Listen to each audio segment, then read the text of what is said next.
Good morning, everyone. I'm pleased to be here on behalf of our teams and to present our new technologies. Exciting moment for Lubrizol to come with really new exhibits to the market. It's challenging, but it's also rewarding, and I'll show you some examples that prove the viability of these technologies. We all know that the number of small molecules coming out from the drug discovery, from advances in medicinal chemistry is increasing, and there are a lot of opportunities for new efficient drugs and cures. However, most of these drugs suffer from poor solubility and bioavailability. So there are existing technologies that address this problem. However, many of them don't work on a number of these new drugs that are coming, new candidates, drug candidates. So in this context, we thought of working and trying to bring some new technologies to the market. And the new ones that I'm going to talk today about are Apinovex polymer, which was designed for increasing solubility of poorly soluble drugs administered via oral route. And then the other one will be Apisolex polymer, which was designed for injectables. So going to Apinovex polymer, the chemistry. It is a high molecular weight polyacrylic chemistry. It's linear polyacrylic acid, basically. It has a high TG, and also it's soluble in pharmaceutical-friendly solvents at quite high concentrations. So this together make it amenable for solvent processing, for creating drug amorphous solid dispersions by spray drying, for example. So I will show you briefly a case study that we did and some work to prove the benefits of Apinovex polymer. Initially, we took as a model drug itraconazole. This is well known, and really the literature is abundant in both academia and in industry, using this drug as a model drug to prove new technologies for solubilization. So itraconazole is a BCS class 2 drug and really very low solubility. I think 1 to 4 nanograms per ml. So what we did, we took our polymer and this drug, and also we tried to use as benchmark polymers that are typically used on commercial products like Soluplast or Afinisol, which is HPMC, and also HPMCAS. And we looked at various drug loading levels from 15% to 80%. We used a small-scale spray dryer, the Buki B290. The solvent system for this particular case was an ethanol dichloromethane 1-to-1, weight by weight.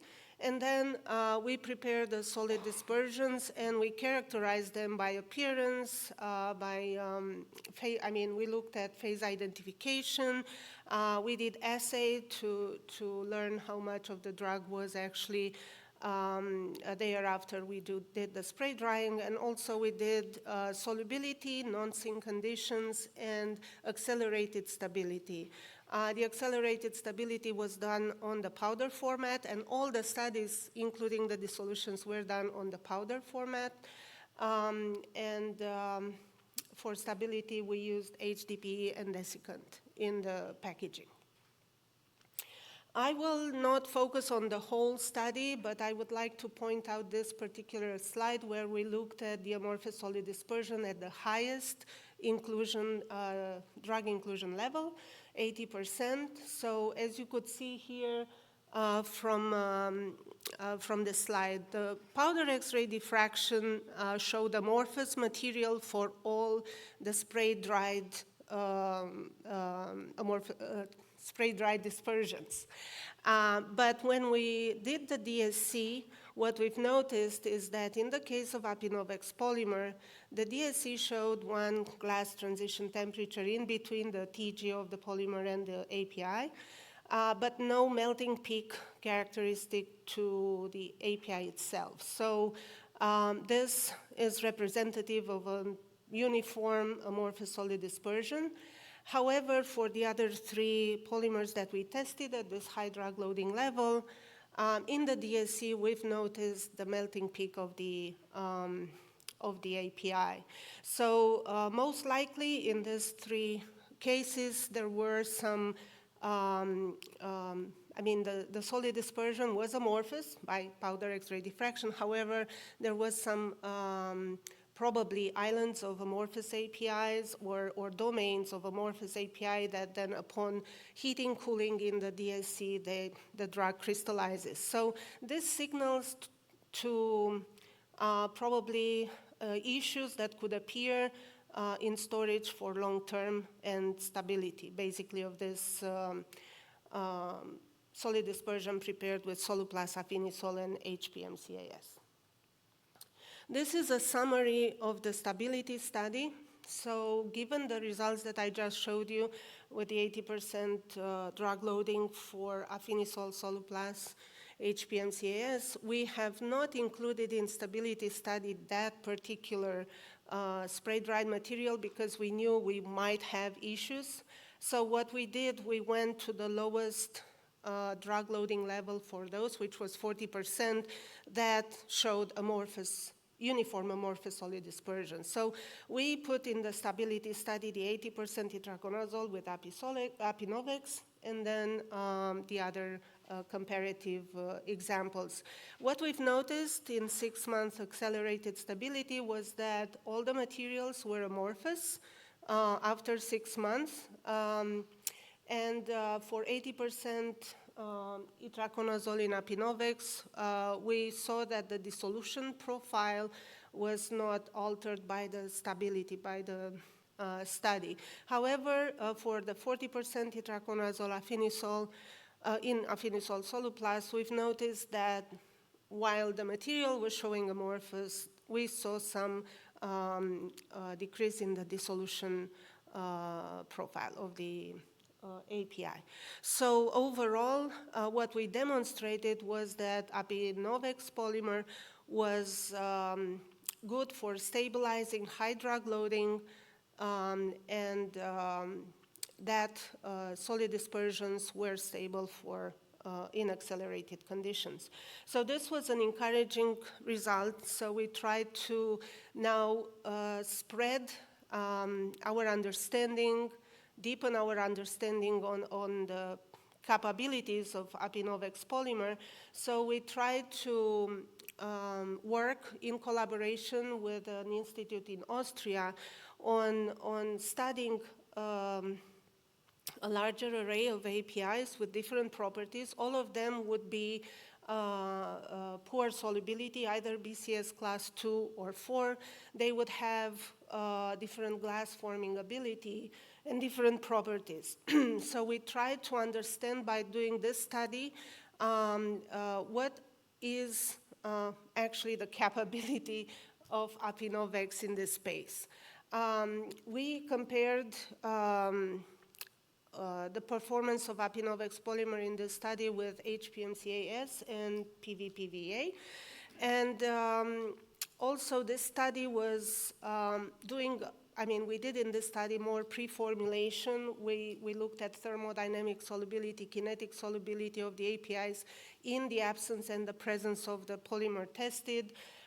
We used film casting, so solvent evaporation, film casting, as a surrogate for spray drying to understand the stability and the amorphous character of these systems before going to spray drying. So this study is actually ongoing. I don't have all the data for it. We have some preliminary data from the screening. This would be the picture we have today. Overall, Apinovex polymer proved to be a versatile polymer. It actually allows for amorphous solid dispersions of 4 out of the 6 APIs that we investigated, and it performed similar or better with the benchmark that we tested. So based on this particular result, we decided to go further and do some spray drying studies for venetoclax and nilotinib, and we hope to have this data by the end of this year to be able to communicate, the whole study. In terms, of course, it's a novel excipient. There are questions around manufacturing, around safety. The polymer is available at large scale, so we manufactured under GMP conditions. It's expected to be safe for oral use. Basically, the manufacturing and the basic chemistry, the acrylic acid, is very similar to carbopol polymers. This is linear. Carbopol polymers are cross-linked. So there is the solvent that is synthesized in is really a class 3 solvent and meets USP limit specifications. Of course, we are doing some safety and tox data. We have completed the acute oral toxicity, and it was not acutely toxic. We did also a 28-day repeat dose followed by 14 days recovery. The results were good, so it shows that it was well tolerated by the rats at the given dosage up to 2,000 milligram per kg per day. We are currently doing, ongoing, a 6-month repeat dose in rats, and we expect this to be done by end of this year. Also, we did some genotox and skin eye irritation, and all of them came favorable, so the material proves to be safe. So where are we with Apinovex polymers? So definitely cGMP manufacturing. You saw the tox data plan, and also once we get that data in, we are going to file for a type 4 DMF. Samples are readily available. We are actively seeking collaboration and partnership to learn more about our polymers. So we try to do some case studies, but definitely the molecules are out there, are challenging, and it would be nice to Apinovex to be tried on and test the limits of this particular polymer in the space. So we have collaboration, as I was mentioned, with RCP in Austria. St. John's University, we look at more multimedia biorelevant dissolution testing.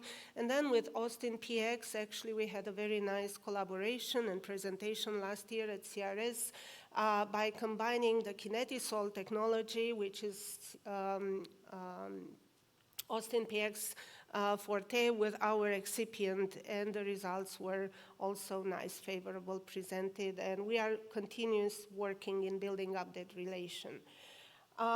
With this, I'm going to switch to the other polymer, other novel technology, Apisolex polymer, which was designed for injectables, so increasing solubility of drugs in injectables.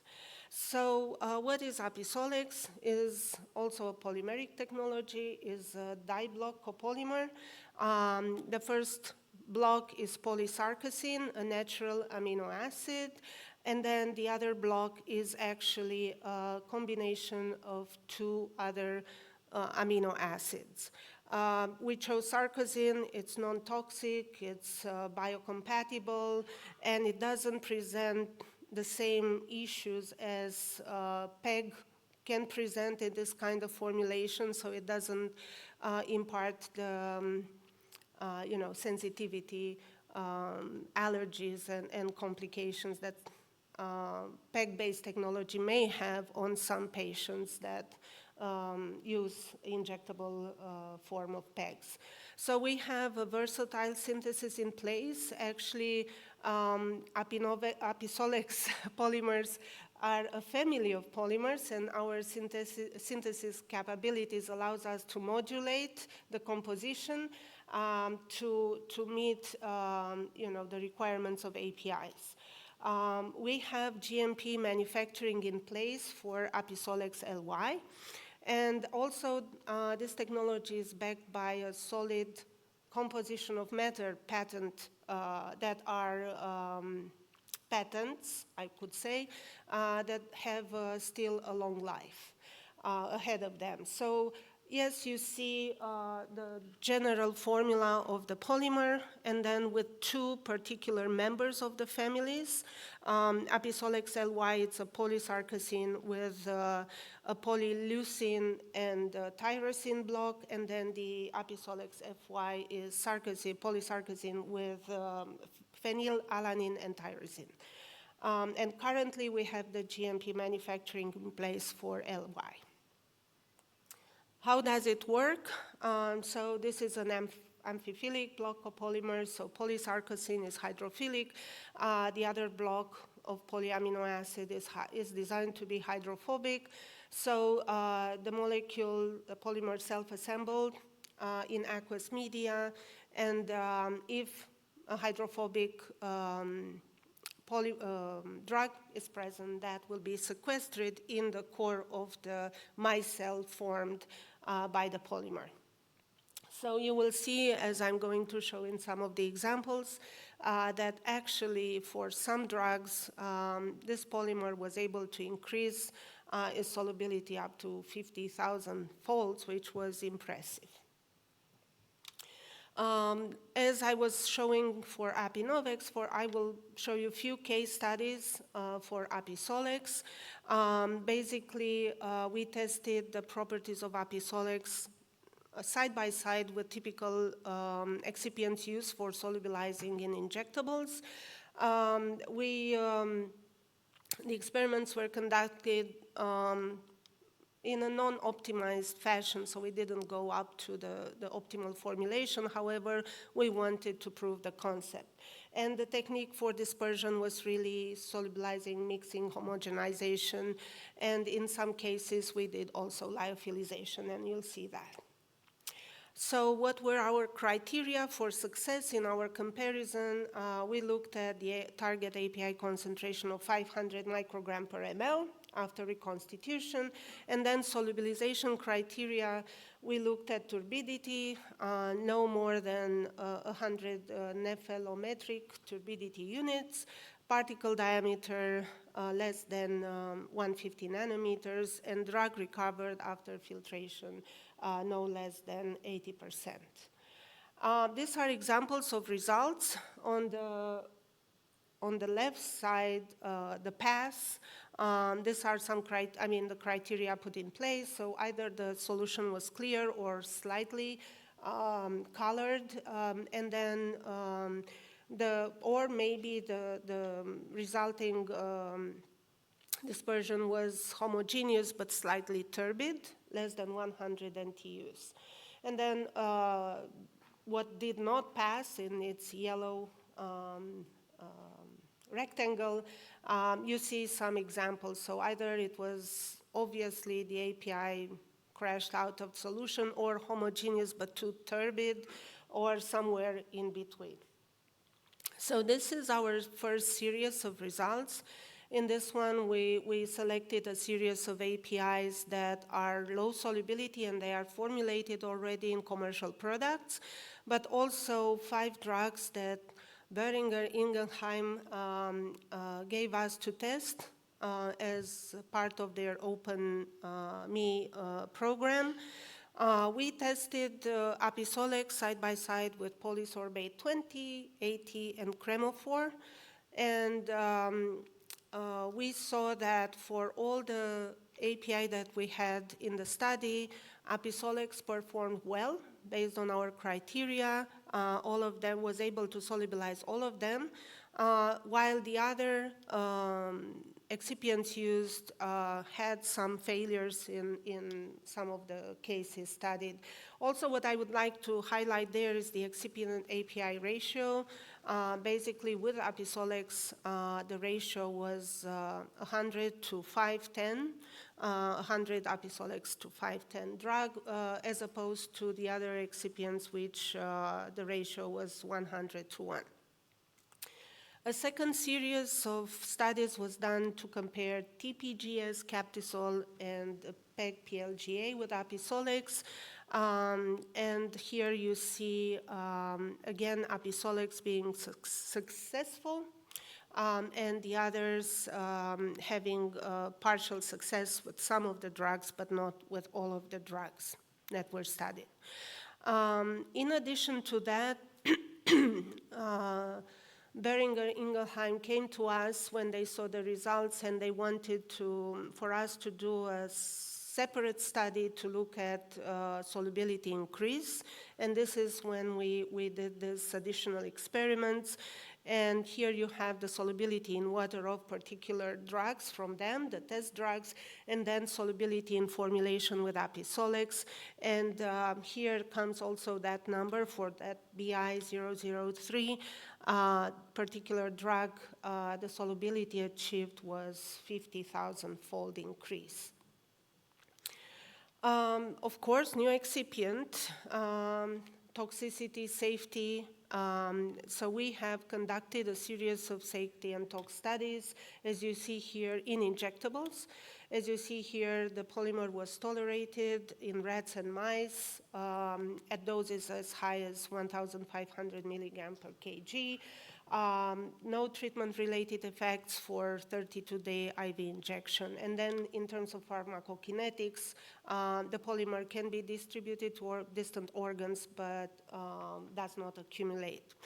The polymer is already used by one of our sponsors, and they had a pre-IND with FDA report that was revised, and now actually they are pursuing clinical trials with Apisolex. So that is a really great success for Apisolex and encouraging in going forward. So where are we with Apisolex? So scale up, GMP manufactured is complete. Safety talks, you just saw what we have so far, plus we want to add some aims, cytogenicity and chromosomal damage aberration. And then we want to do also 6 months repeat dose. We plan to start it in 2024, so it has not started, but anticipate maybe in the second half of the year. And then, of course, with everything in place, we want to file the DMF. So with this, I want to conclude our presentation on the new technologies. Definitely, we came up with 2 technologies amenable for increasing solubility of poorly soluble APIs, one for oral grade, amorphous solid dispersion, the other one for injectables. We showed some case studies. Definitely, we have more in store, but the presentation was very short, was about 15 minutes, but I think I went more than 15 minutes. And definitely, we are here. We have a booth, and all the time open to talk and to seek collaboration on this particular new technologies. Thank you very much for your attention.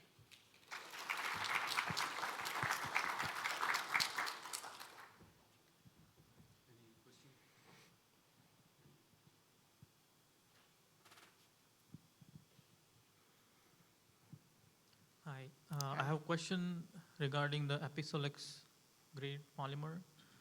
Is it limited to the lyo formulations? No, it can be actually, can be processed as part, solubilization, mixing, homogenizing, filtration, and lyophilization, but also it can be used in solutions. So we can directly use it in solutions? Yeah, we did that too. Series A actually of the examples was in solution case, and then the Series B was actually in lyophilized formulations. Okay. And does it have any effect on the surface tension of water? We didn't test that. We did some CMC studies, so by dynamic like scattering, it came as 10 micrograms per ml, but didn't do extensive surface tension and other. Yeah. Thank you.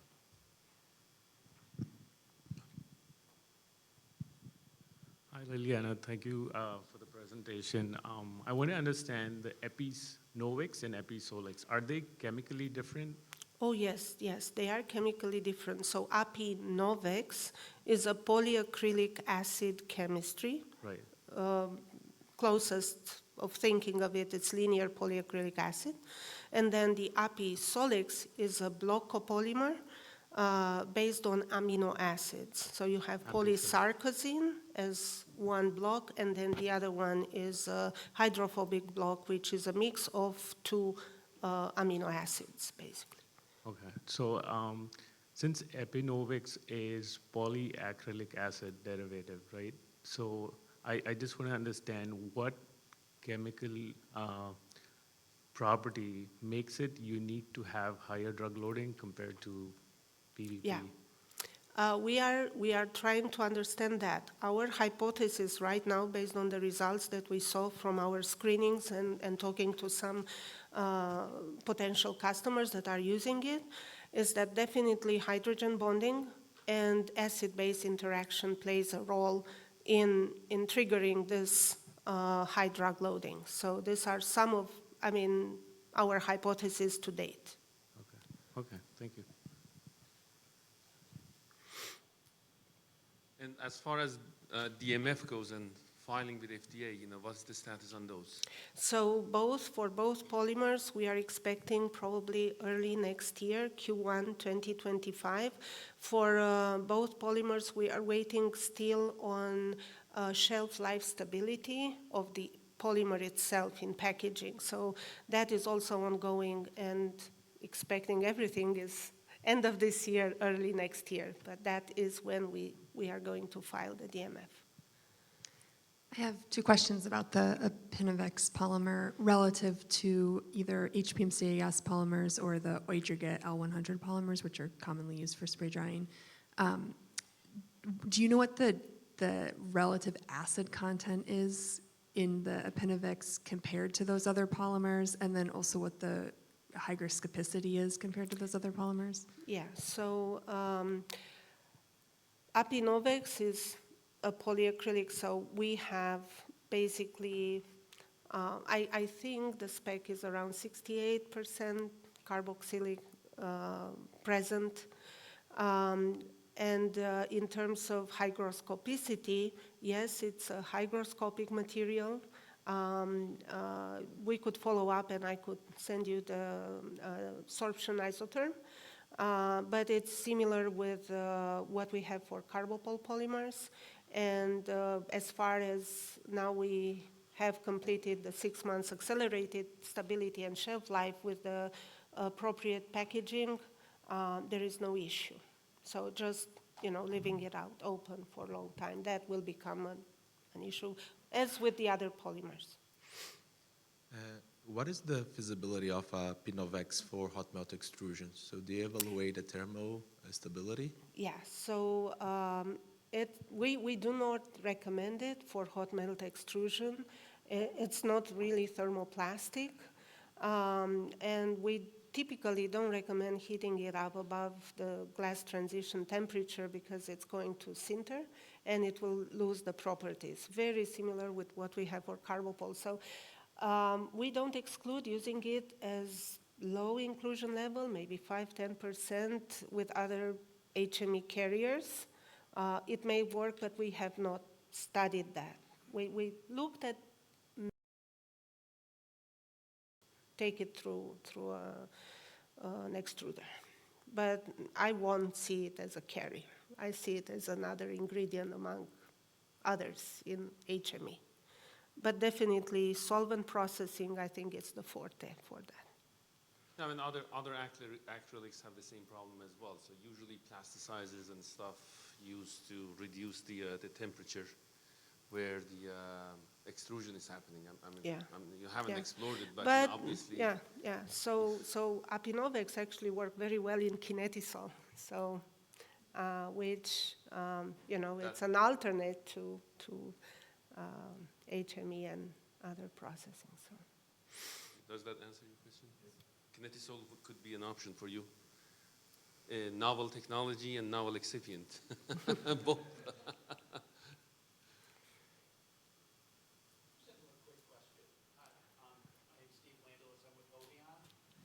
Yeah, oh, hi. So you mentioned the solvent ethanol, DCM. Given that there's some interest to start to try to push DCM out, there's a lot of environmental interest in that. Hovion's been looking at alternatives. Are you looking at other solvent mixes or So, different? yeah, the solvent system choice will depend both on the polymer and the API, and mostly on the API, what is the solvent that the API is soluble in. Yeah.